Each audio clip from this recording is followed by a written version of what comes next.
that old, defiant, unruly nature.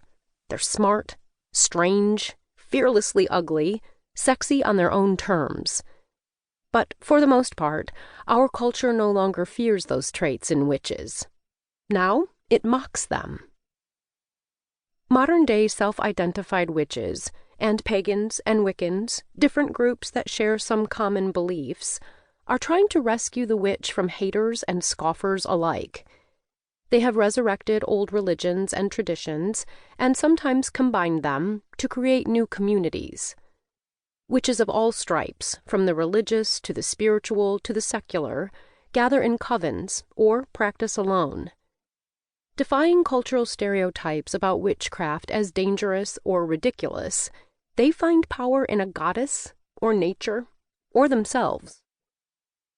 This book isn't for them, though. They're all set. This book is for you. Who are you? You're not necessarily a practicing witch. You might not believe in magic or mysticism or spirituality at all, but you're intrigued by the power, or the sisterhood, or the devil may literally care attitude of the witches you've seen in pop culture and history. You don't think women should be considered frightening or ridiculous just because they don't toe the line. You probably identify as a woman, but maybe you don't. Maybe you're outside the gender binary, or maybe you're a man who's committed to justice for all.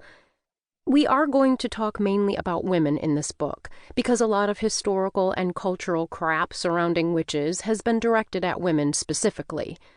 But we're also going to talk a lot about how societal notions of masculine and feminine, who can bewitch and what they're worth, are total bullshit. You might be into spiritualism and the occult. Maybe you don't believe tarot cards truly predict the future, but you still give yourself readings when you feel lost because the symbolism helps you tap into your hopes and fears. Maybe you've gotten together with friends to put a hex on your ex, not because you believed anything would happen, but because it was fun and made you feel better. Maybe you've bought spells out of the backs of magazines just to see if they work. Or maybe you dressed like the girls from The Craft because, hey, it's a good look. Or maybe you're not into the myth and ritual at all. Maybe you're literal and pragmatic, and you know for a fact that magic is not real. Maybe you don't think pretending otherwise is even helpful or fun. But you still appreciate the historical witch, the unruly woman, the woman who refuses to obey, the community healer with her cauldron of herbs, and recognize yourself in her. For you, a witch is any woman who understands she has power even when the world insists she doesn't. Whether you wear all black and light candles for luck, or you have no truck whatsoever with spells and witchy outfits, if you want to dismantle the cultural conditioning that trains women to be weak and small, you're in the right place. Welcome to our kind of witchcraft. What we mean by witchcraft. Though it was once effectively a death sentence, the charge of witchcraft has never been supported with much evidence. We know women were accused of performing magic and consorting with the devil, but all we can truly know is that they pissed off someone in power, whether for performing an abortion or refusing to be Christian or saying no to a man. In this book, witchcraft doesn't mean occult or religious practices that historical witches may, or may not, have engaged in, nor does it mean the religious practice that is a sacred tradition for many people worldwide. We don't want to diminish that kind of witchcraft or lay claim to it.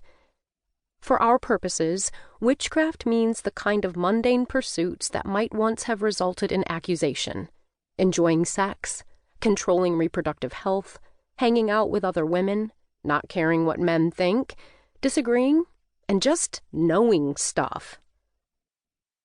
Our witchcraft is a cultural ethos. Our witchcraft is about rebellion, not for rebellion's sake, but with the purpose of living true to ourselves.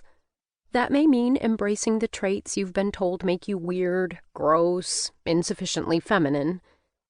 Many women are taught from an early age that any power we have, even power over ourselves, is considered dangerous. But witches revel in that danger.